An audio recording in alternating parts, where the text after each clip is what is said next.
Bonjour tout le monde, je suis super contente de vous retrouver à nouveau. Aujourd'hui, c'est encore une journée privilège pour moi. Je suis toujours au lac Mégantic en train d'animer un atelier sur le deuil.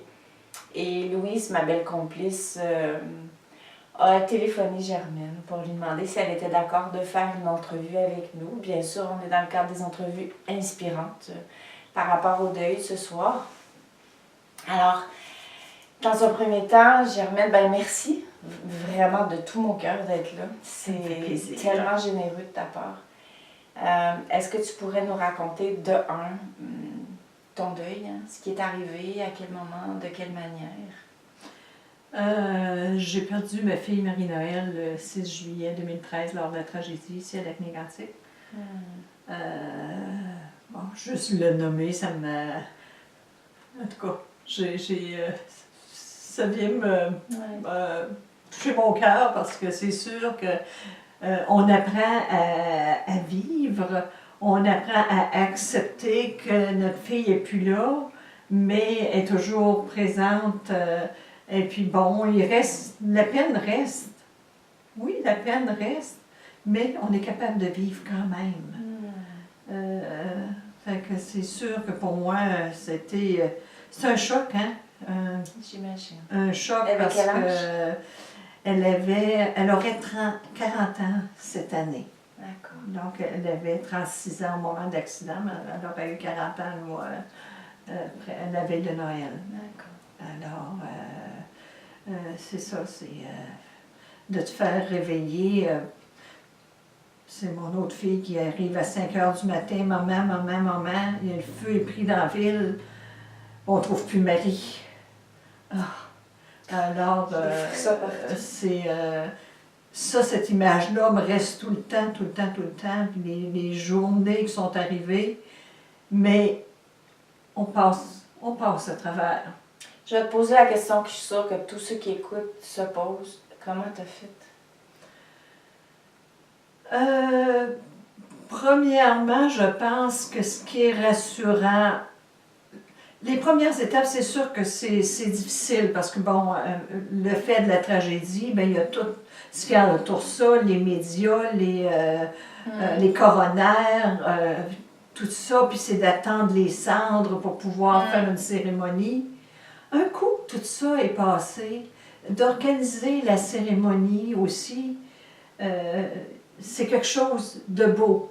On voulait quelque chose pour elle qui la représentait bien. C'était une fille merveilleuse, pleine d'entrain, qui aimait rire, qui avait plein d'amis, qui faisait toutes sortes d'activités.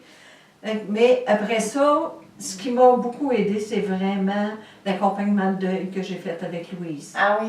Oui, oui, ça m'a beaucoup aidée parce que ça m'a recentré un peu. Wow. Parce que sinon, à un moment donné, tu veux pas t'apitoyer, parce que je me rappellerai le bout, à un moment donné, ça faisait quand même plusieurs mois, puis j'étais capable de rire un peu.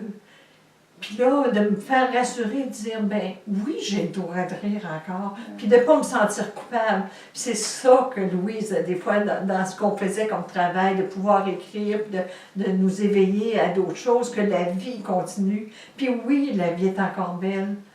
Si j'avais le feuillet qu'on a fait au décès de Marie-Noël, avec le texte qui était écrit, on a pris un texte que ma fille avait déjà composé dans une soirée de poésie. C'est vrai? Et puis, c'est ça qu'elle disait, qu'elle aimait la vie, puis qu'il fallait la prendre dans nos bras. Si tu veux, tu pourrais peut-être me l'envoyer, je pourrais le mettre en dessous du vidéo. Oui. Ça te tenterait-tu? Oui, absolument. Il me semble que ce serait un beau témoignage. Oui, c'est un beau texte. Ça finit comme ça, la vie, il faut la prendre dans ses bras. Wow. Donc... Puis là, c'est toi qui te prends dans tes propres bras. Oui, c'est comme... Puis elle, là, elle m'accompagne à tous les jours. Je lui dis bonjour, je la salue. C'est magnifique. Oui. Quelle source d'inspiration. Louise, pour ceux et celles qui se demandent qui elle est cachée en arrière de la caméra. Elle accompagne le deuil, elle fait des formations avec moi. C'est vraiment un être magnifique. Viens ici à côté. Viens que les gens te Appelons voient. Louise. Parce que c'est Louise qui accompagne le deuil au Québec avec mon approche. Donc, c'est important qu'on la voit.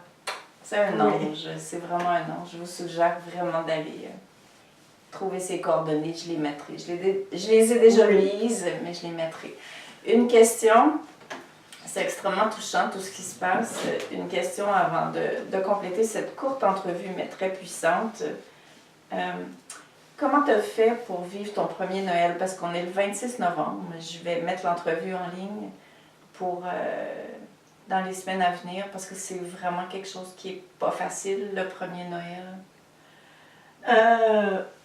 Ce qu'on a fait avec mon autre fille Maude, parce que j'ai une deuxième fille que j'aime beaucoup aussi, là, donc on a eu l'idée de faire un Noël dans un endroit où c'était pas habituel, où Marie-Noël n'a jamais pu venir parce que c'est son beau-frère qui s'est construit un camp justement à l'été de la tragédie, lui, pour pouvoir vivre toutes ses émotions et embarquer sur la construction. Et, oui.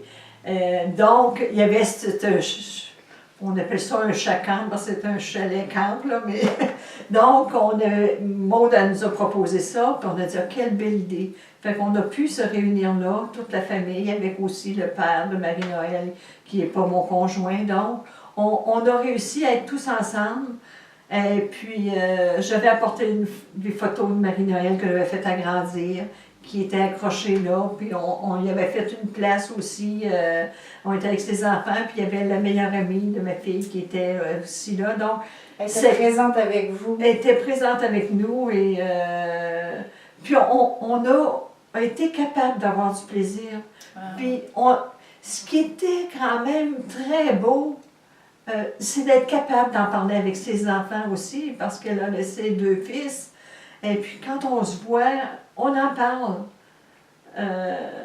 Ça a toujours été, même, je me rappellerai toujours, par exemple, un autre de mes petits-fils qui me disait qu'il avait peur un peu à ce Noël-là. Puis je lui ai dit, Joanne, tu sais, moi aussi j'ai peur. J'ai peur de pleurer et d'avoir trop de peine. Je dis, c'est correct, on a le droit d'avoir peur. Mais on appréhendait tellement, mais ça n'a pas été ça. C'est comme si elle nous accompagnait vraiment. Puis on lui a chanté Bonne fête parce que c'était son anniversaire. Son anniversaire. Oui. Alors. C'est grand, c'est très grand. Oui, puis ça a été très bien. Ça a été une belle fête. Oui. Parce que l'amour était au rendez-vous. Absolument, absolument. C'est très important. Ouais. Puis, on avait fait fi de la culpabilité. Oui, c'est ça. Puis vous avez choisi, dis-moi si je me trompe, mais vous avez choisi de faire vivre l'amour, même si elle n'était pas présente comme elle était avant. Oui. Hein? Ça se peut-tu? Ah, absolument. Au lieu de ce qui est souvent le cas, tu vois, d'avoir peur d'en parler, de se dire on va souffrir plus. J'aimerais vraiment qu'on reste sur la phrase que tu as dit tout à l'heure. Moi aussi, j'ai peur. Moi aussi, ça risque de me faire pleurer, mais on le fait quand même. Oui. Quel message, quel enseignement, c'est wow. J'ai encore plein de frissons partout. Merci. Ça m'a fait plaisir. Merci pour moi. Merci pour tous ceux qui vont t'écouter, qui vont trouver dans tes paroles, dans ton énergie, dans tes décisions, une source de réconfort. Vraiment. Moi, je peux te dire merci aussi parce que de venir t'en parler, je fais une petite rétrospective de ce que j'ai vécu et c'est bon. Ouais, c'est vrai. C'est bon parce que je sais qu'il y a d'autres personnes qui ont eu tellement plus de misère à s'en sortir, mais je me dis c'est possible parce que la vie, elle continue d'être belle. Puis ma fille, elle m'accompagne tout le temps. Elle est toujours là. Elle est là tous les jours, tout le temps. Elle est plus présente, même si elle n'est pas là physiquement. Que rajouter à ça? Au revoir tout le monde, à la prochaine. Merci. Merci. C'est magnifique. Vraiment.